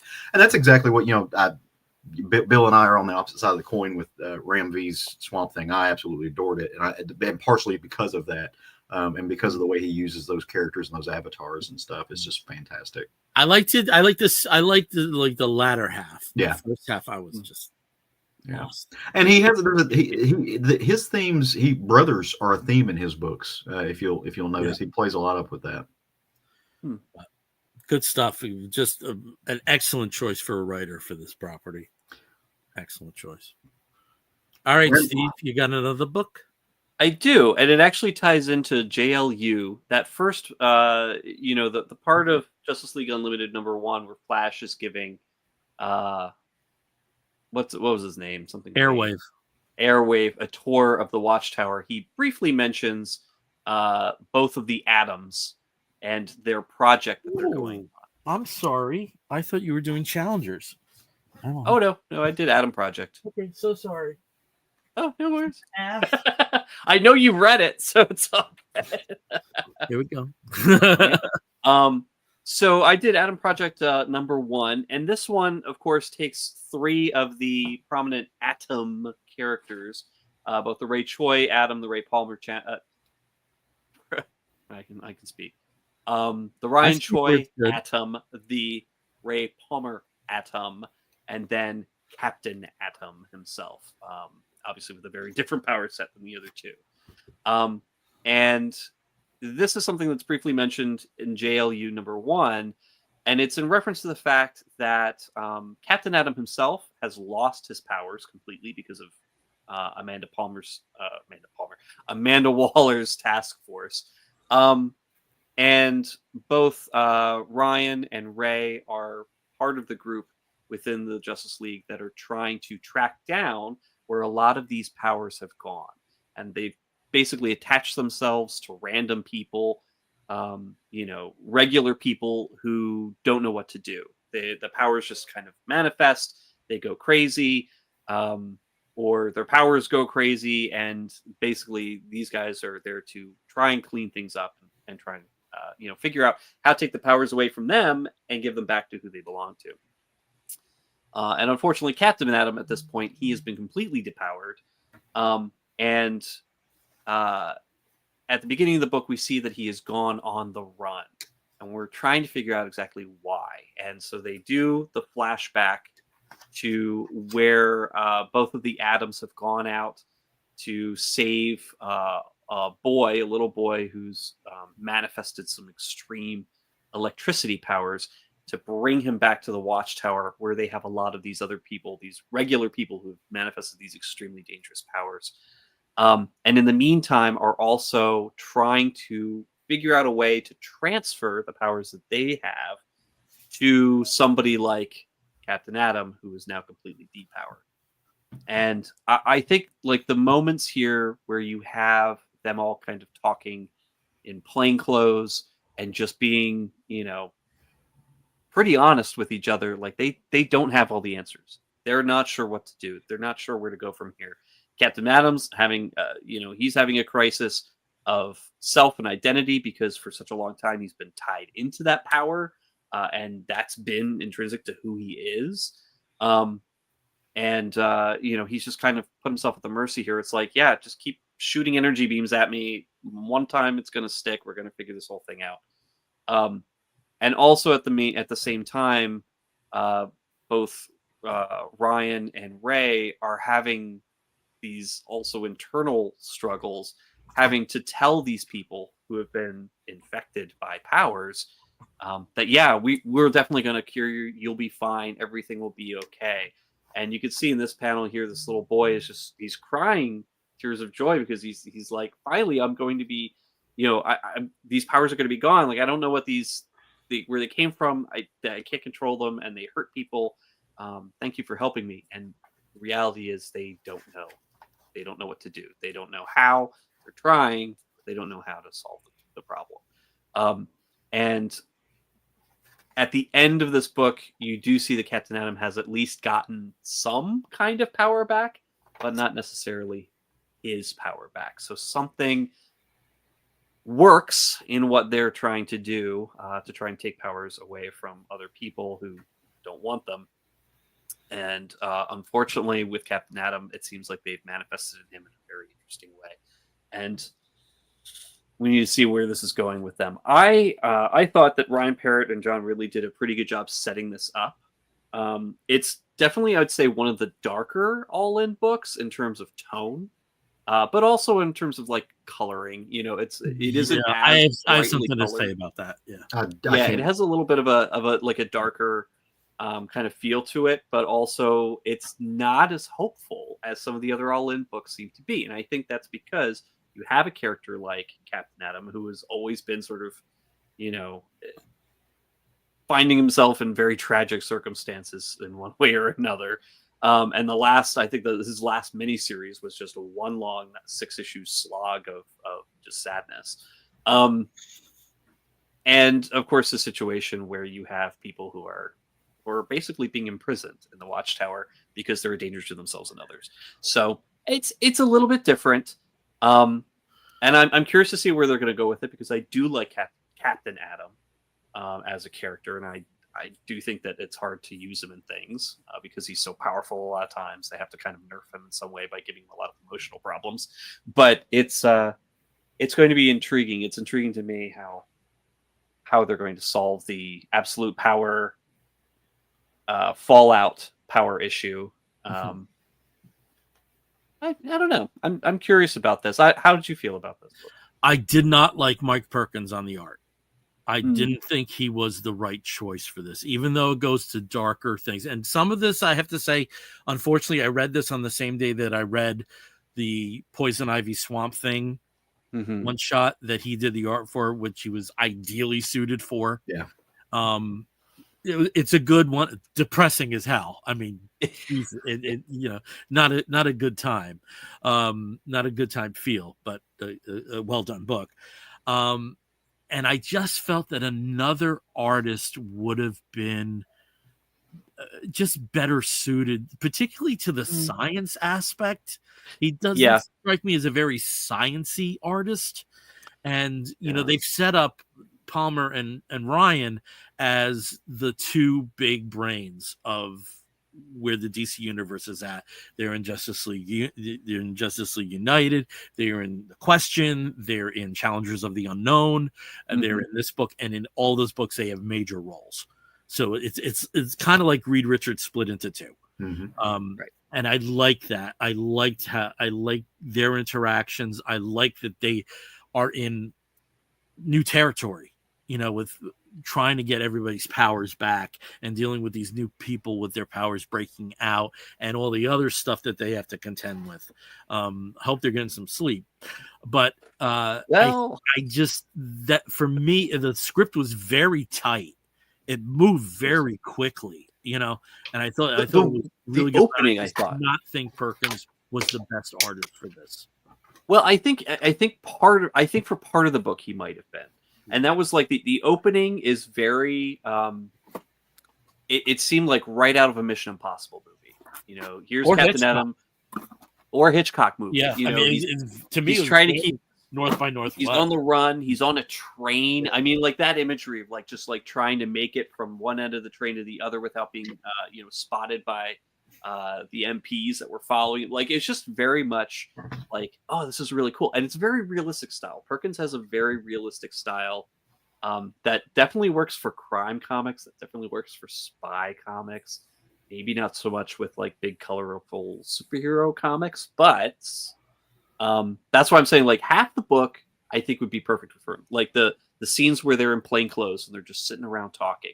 The scenes where he's on the train, that kind of thing. But the action, I think, where the two Adams are trying to capture the kid with the electrical powers, it stands out with the other All-In books because it's not as brightly colored. It's not as like Who was the colorist on that? Colorist is Adriana Lucas. I normally like Perkins. I normally like Adriana Lucas's colors. I didn't like anything about that I saw. I'm not trying to. I don't want to be the negative Nancy. Yeah. That's the thing. Like that's where it stands out for me is that it's a little bit darker, but it's a very tight tone. But very also, you do have moments like this, like where Captain Adam's in this energy chamber to try to get his powers back, and it's well done. It gives you a good idea. It's like, oh my god, the red, it's electrical, but I was trying to figure out who the other All-In books a little different. I was trying to figure out who it reminded me of. Little bit of Bill. Do you remember the Human Target book that came out like in the early 2000s? I think the guy, it's like Bukovic or something like that. That's who he reminds me of in that one. And it's not. I don't know. It's not my vibe. Yeah. He also has a little bit of a Kano vibe as well. Yeah. But Caleb, the script is really, really tightly wound, and there's a bit of espionage. There's a bit of sort of like science suspense to it. Yeah, I'm it is- intrigued about where it goes because I don't think it's very clear. The plot and stuff that you guys described does it sounds very like it sounds right up my alley. I just don't know if I'm going to be able to get past that art to enjoy it. For me, you know, a good story can't necessarily save bad art. Good art can save a bad story. I think maybe it leans a little bit too much into like the Kudaransky school of stuff for me, and I'm not a fan. Well, you know. But I mean, I only saw a few pages. I will definitely take a look at it. So yeah, especially since it's on DC Infinity. Yeah, it should be on Infinity now. It should be because I think this came out like right at the end of December. Well, no, Steve, a lot of the Olin books are on there no matter when they came out. Oh, really? Oh, that's great. I think right now the only exceptions are Justice League Unlimited is not on there, I think Challengers is like maybe Ultra only. It might not be. Yep. So I know the first 2 issues of JLU is on here. Excellent. Yeah. Wasn't there this week. Challengers Unknown. The first. If you haven't read Challengers, so this is my sub. Do it. You have Ultra Challengers, so you'll have Challengers. Oh, all you had to say for me to get me to read Challengers is that it's got Sean Isaacs on the art. I'll sign up for that dude any day. Yeah. Oh, yeah. It's good. This dude is so amazing. Like he had me on Avengers No Road Home when I first found that guy, and I was like, this motherfucker. And he's South African. If you've ever heard him speak, ooh, just. Okay. All right, we got one more book, and it's in Caleb's hands. I'll do it. So we're going to end. We are going to end our all-in book with the way any DC conversation should feature, and we're going to center Big Blue in it, Superman. I have been reading Action Comics. It's currently one of my favorite books, written by some dude that Bill, I think you might have mentioned him earlier. You know, he's the poor man's Peter David. Mark Waid, I think is his name. It's terrible to say about any writer. I'm joking. Peter David. I'm joking. I have a high regard for Peter David, but that was obviously just for humor. So this book is the 8th part of this ongoing weird issue that's called Phantoms, and I'm not sure. I think the last couple of these books have been all-in tie-ins that have ran through here, but there's something strange going on, and Superman has kind of been taken off the board. Superman got sucked into the Phantom Zone, and you're like, okay, well, he's been there before. Big deal. It's the Phantom Zone. What's he going to do? Just float? But that's not what's happening. Something has happened inside the Phantom Zone where things are starting to materialize. Something is bringing matter into the Phantom Zone, which is causing all of these criminals that have been there to materialize, which they can cause damage and cause all kinds of terrible things. And so Superman is out there floating around in the Phantom Zone trying to figure out, and cut off from sunlight. And so there's a whole issue with that. But while all this is happening, as you might have been able to glean from the conversations that we've been having, things ain't exactly going hunky-dory on or near planet Earth either. In the Watchtower, the book actually starts off there. And you've got Martian Manhunter and the Flash hanging out in the Watchtower trying to figure out what is causing literally the sun to not implode, but just to kind of fade out. They're working with Mr. Terrific, who's been able to get up fairly close to the sun, and he's like, I don't know, guys, the energy's going somewhere, but there's no less nuclear reaction. Where's it going? And as you might expect, these things are intertwined. There is a figure, a being called the Ether inside the Phantom Zone, who is somehow possibly connected to this character that they just defeated called Zadu, who's managed to find a way to start materializing things in the Phantom Zone. And that's what's happening. He is soaking the energy outside of Earth's sun into the Phantom Zone to cause it to materialize and to literally grow himself to his stature. Like he's just constantly getting giant. But one of the neat things that we found in exploring the Phantom Zone, and there's a long and storied history of it, obviously, but one of the first people that Superman encounters when he gets there is somebody who's been like a brother to him in the past, Mon-El, who's a Daxamite, who has a lot of those same abilities that Superman has, not are Daxamite's powers sunlight based? Are they just kind of natural? I don't think that's ever been made clear. Okay. I don't think they are. But the reason that Mon-El is there is because he has an allergy to lead. Yeah. And it's everywhere in the universe. It kills him. It's everywhere on Earth. Yeah. So. And so he's slowly dying outside the Phantom Zone. It's kind of the only place he can exist. And so because things started materializing, all these murderers and criminals and terrible people who were there, all of a sudden became material. He's kind of had to fight to survive. He's turned into this weird kind of like Mad Max pirate guy who's a good guy, but had to do some, as you're going through the story, you realize he's had to do some things in order to save himself and to provide for the good. And he lets Superman kind of know, he's like, hey, like this Zadu character showed him how to do this. And he's not pulling pulling energy from some random sun out in space. This is Earth. Like, he's killing your family right now. And Superman has to go try to figure out, he needs to escape. He's got his power bands on that have soaked up sunlight, but they're little batteries and they're not going to last forever.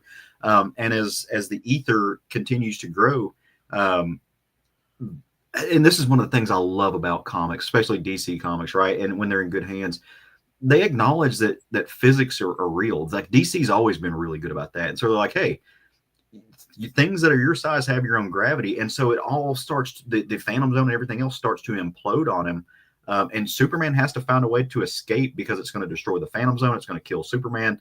It's going to, he's not going to be able to save Earth. And he's going to lose everything. And there's this really tricky moment where he isn't real sure how he's going to,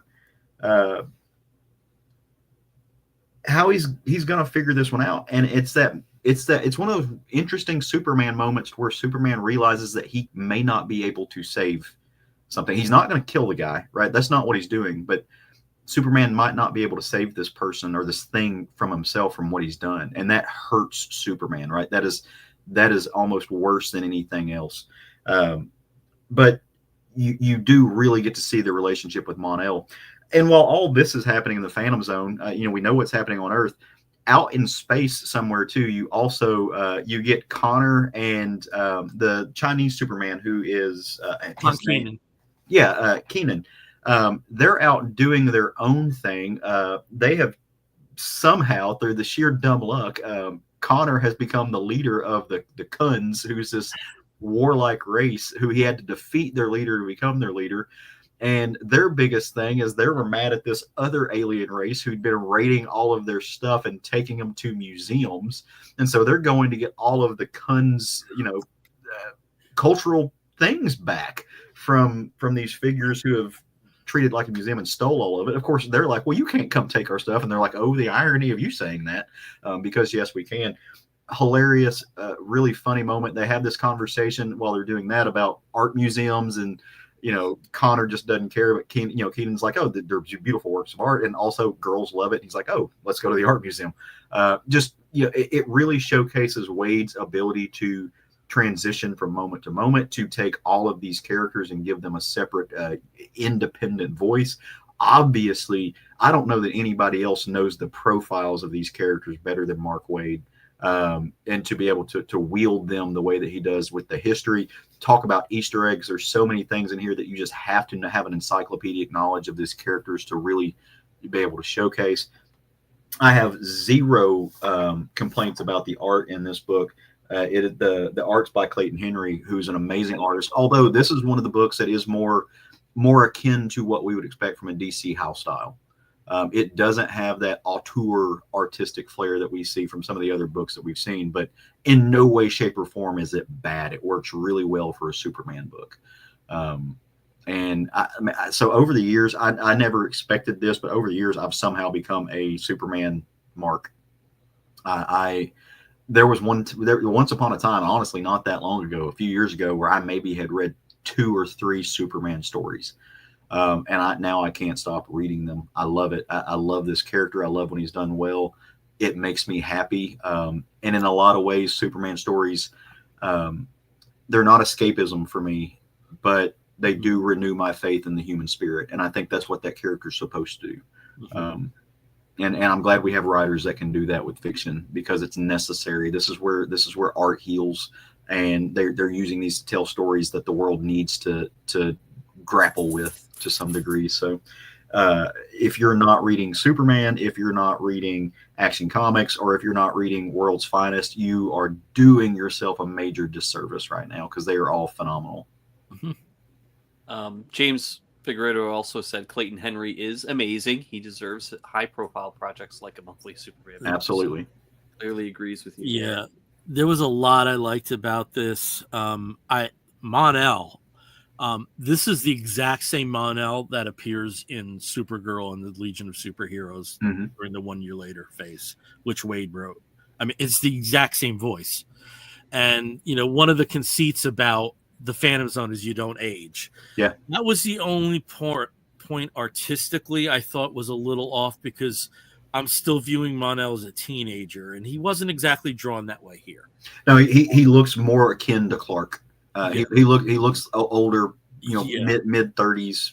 And, you know, I can't imagine Wade doesn't earmark this version of Mon-El for the Legion, you know, down the road in the 30th century, where Brainiac 5 has created the antidote, and then Mon-El doesn't have to worry about lead, and he's effectively the Superman of the Legion. You know, we'll get there. I really liked Connor and Conkanen as a comedy duo. And they work so well together. They work so well together.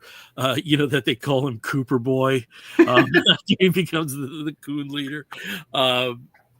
And it just felt so natural too. And forgive me if I'm wrong, but I think this may be the first time Wade ever wrote New Superman, the Superman of China. Yeah, as far as I know, yeah. I mean, I'm not an expert on it, but I think that may be true. It feels like he's had his clothes in this character for 10 years. Yeah. Well, and this makes me want to read a Wade written Super Sons miniseries too. I mean, like I like this kind of duo, these characters young, you know. Yeah. But I think there's enough super family stuff happening now that we'll get it. You know, I mean, it's certainly peppered through World's Finest. The only downside to World's Finest is it takes place at an earlier point in history. Yeah. I thought the Supergirl backup series was okay. Yeah. I was actually really excited about this, since Tamaki wrote the Being Super series, which is out of continuity but was excellent. It's okay.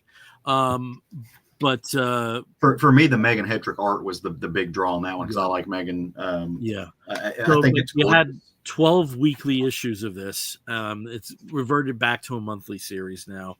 I'm not sure what the long-term plan is for Action, if it is going to be rotating writers, as we've seen here over the last few months, because I think John Ridley takes care of the next arc about major disaster. Becoming a hero again.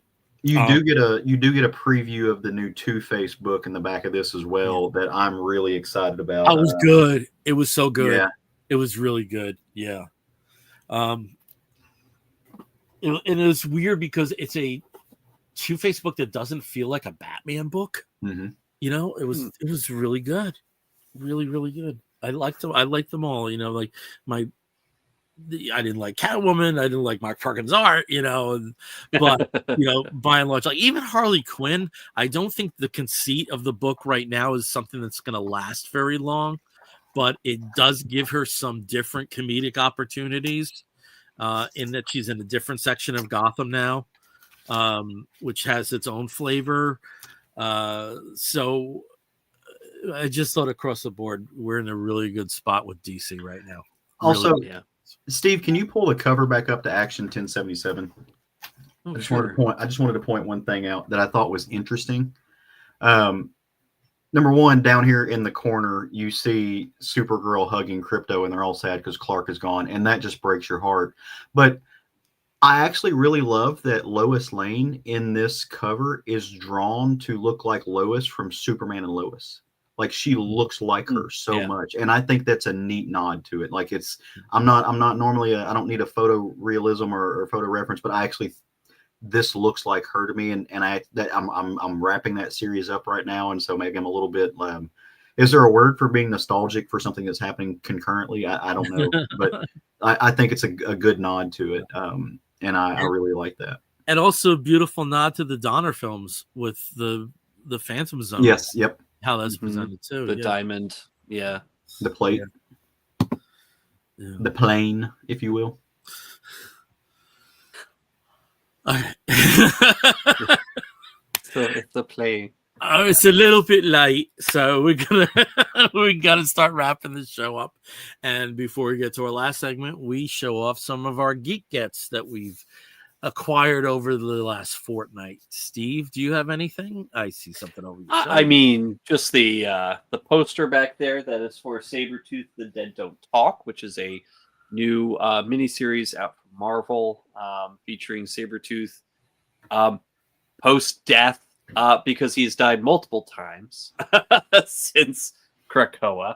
But yeah, I believe it's I want to say it's a 6-issue miniseries, four or six. I can't recall exactly, but it should be on issue number 2 now. Yeah. No Sonic Happy Meals. No, Okay. no, I have not gotten any Sonic Happy Meals. And now it's Pokemon, and I don't care. Okay. How about you, Kill? What you got? So my Geek Get, no toys or anything. I did get a great new shirt though, that I'm super excited about. Mastodon is one of my favorite bands. I have almost their complete catalog. There's one vinyl that is not actively being reproduced right now that I can't get my hands on, or at least for the price that I'm willing to pay for it.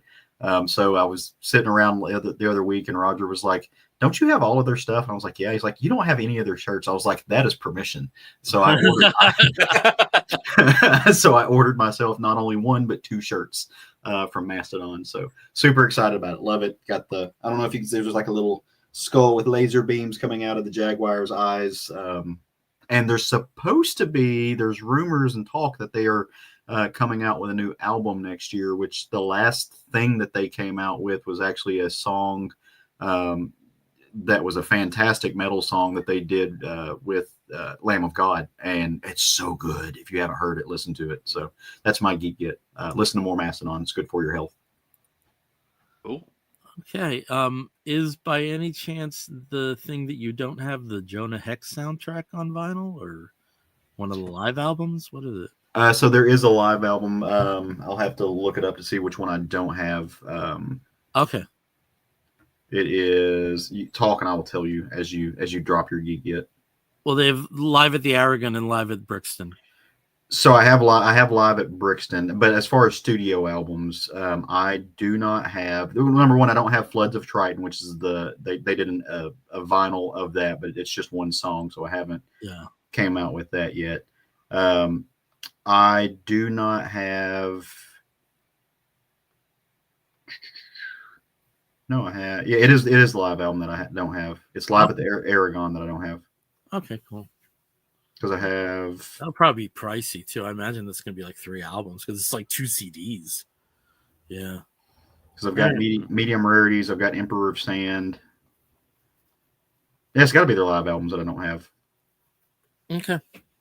They've got a lot of stuff. It's really and a wide range of stuff. Yep.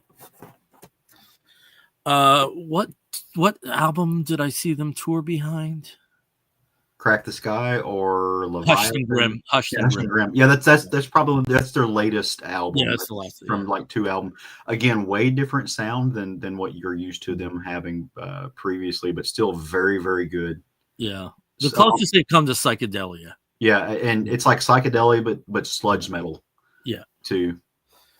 Okay, unlike these 2 guys, all I got was toys. So,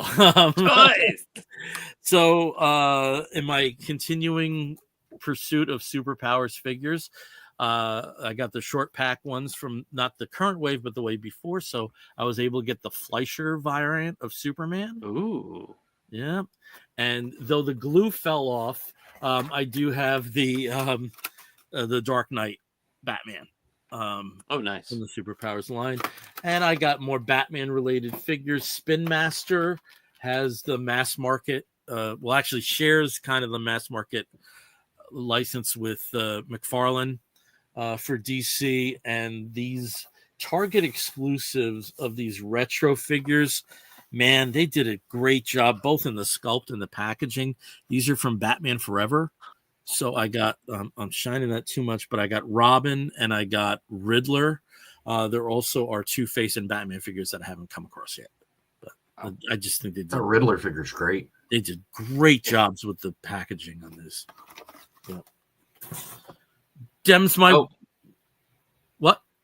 Oh, I was just gonna say, like, for Geek Gets, but we have a announcement for one of our listeners, Lima Nato. Per James has just tied the knot officially with his husband Raphael. It was beautiful. There was not a dry eye in the room, according to James. James, thank you for letting us know, and congratulations. That's fantastic. That's awesome. We want pictures, obviously. I'm just wondering, James, would you also say parabens for a wedding, or is that just for birthdays? Because I think it means like happy celebration or something. I don't know. Maybe he'll chime in. All right. Okay. Congrats in Portuguese. So we're going to wrap up an episode. This one is coming to its end. And when we wrap an episode of the Comic Book Bears podcast up, we do so with a segment we call the Woofs of the Week. In the bear community, if you find a fellow attractive, you woof at him. And we do something very similar where we woof at something which may be comic book or comic book related, or also maybe a film or a TV program or a charitable initiative, anything under the sun that we think you, fair listener, should sample. I'll start as I always do with Steve. Steve, what is your woof of the week? So I was struggling to figure out what my woof of the week was, and then I realized I've actually been having so much joy and so much fun with a relatively simple sitcom from Canada. And it is called North of North. And it's about a Native woman she's a young mom and has decided after very messily splitting from her husband that she's going to be redefining herself and finding out who she is in her small town. Problem is, it's a small town. Everybody knows who she is, and they kind of have these expectations already set for her. But it's a lot of fun. The acting is great.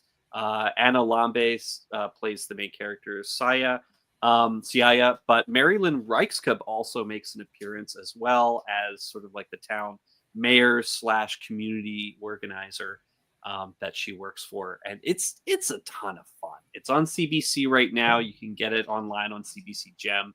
It's just fun, and it's sunny, and it makes me smile, and it's made me tear up with happy tears. So I recommend this, especially given today's environment, something this bright and sunny. Even though it is very cold because it takes place in Nunavut, and there's snow, and everybody's always wearing like really big fluffy coats and amazingly cool boots. It will take your mind off of things that suck. So North of North. Very cool. Over to Caleb. Caleb, what is your woof of the week? My woof of the week also goes out to a televised series. This is actually from 2023, though, and you can find it on Netflix. Unlike Steve's show, it's not going to take your mind off of things that suck. This story, it's based on a Pulitzer Prize-winning novel. The story takes place in Nazi-occupied France during World War II. And it is a story about a young blind French girl who she's basically broadcasting. She's not supposed to be, but she's telling stories, she's reading books, and she's helping out with the underground. The things that she's reading are actually code. And there are several different figures who are aware of this broadcast, who are hunting her down. Her father was actually a gemologist for a local history museum. And so you have got part of the Führer's folks that are looking for him, and they're going to get connected to her because they're trying to figure out where these gems are, especially this one that has some occult aspect to it. There is a young soldier, a young German soldier who did not want to be a German soldier. This was not a situation that it seems like, at least the way the story goes, that he was on board with, and is doing things that would probably get him shot by his own people if they found it. So very, very stark. Does have moments of bleakness, but also has moments of humanity.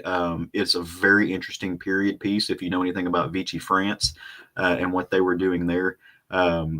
It was really, really well done. Not without some just kind of controversy, though. I was looking up some of the history of it, and there was a lot of things that critics of the show did not like. That they seemed to put Allied soldiers and German soldiers. They kind of just like co-equivocated them and pretended like they were, there's some equality there to them, and it's like no, there's really not.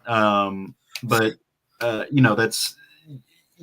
I would like to read the book after I'm done with this, just to see how the book treats it. It won a Pulitzer, so there's got to be something there worth reading. But fantastic cast, fantastic writing. If you're not wanting bleak, this is not the show for you right now. But I'm just going to lean into depression. Why not? Let's go for it. So,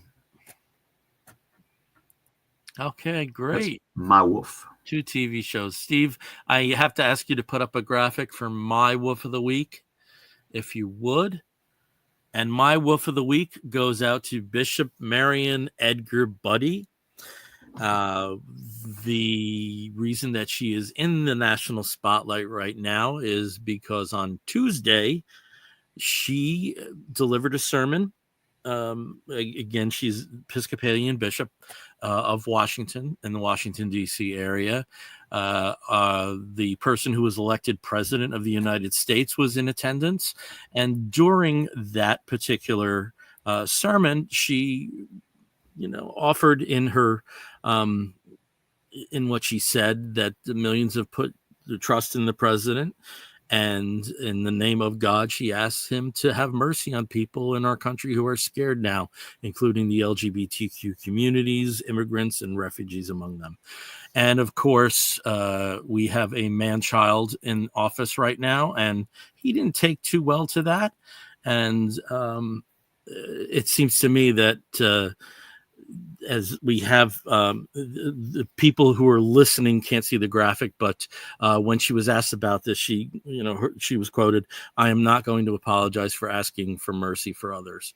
And that's a very necessary voice that we need right now. The more I read about her, the more and more I'm impressed. She's a Jersey girl, so she's got that for her. Grew up in Flanders.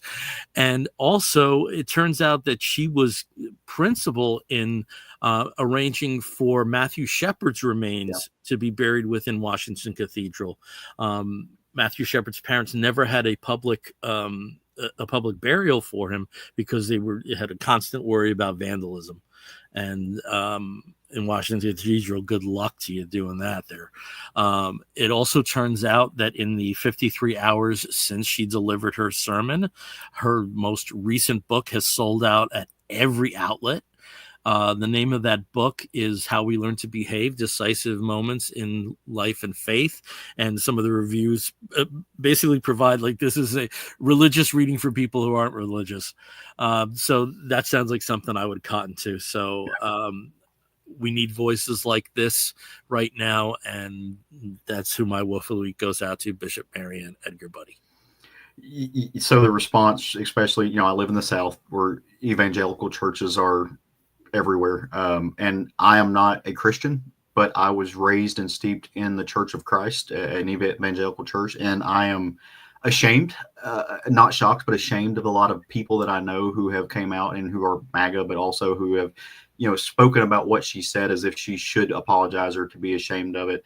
And if you, are cosplaying Christianity or at least trying to use that, again, I'm not a Christian, but I've read the book a few times and I hold true to a lot of its sayings.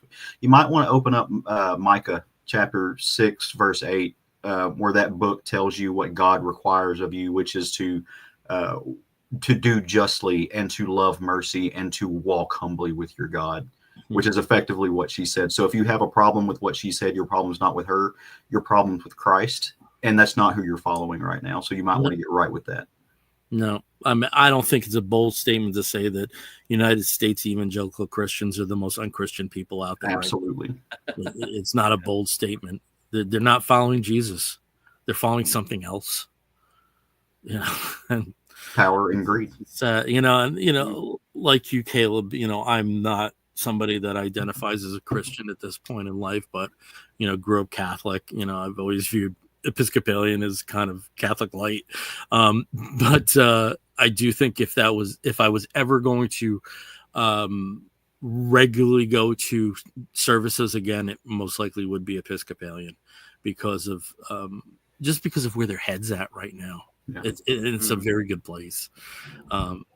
You don't have to be a Christian to lead a Christ-like life, and there should be more people like that out there. And when you do encounter voices in the faith community that are centered on inclusivity, that's a nice development. It's a very, very nice development. So it's not hard to do when you follow it's not hard to do when you follow the commandment of just loving your neighbor. Yeah. It's not hard to do. It's not hard to do. Love your neighbor. There's no conditions on that. No. Yep. At all. Okay. Welcome to the occupation. Or welcome to the resistance. I choose to look at it that way.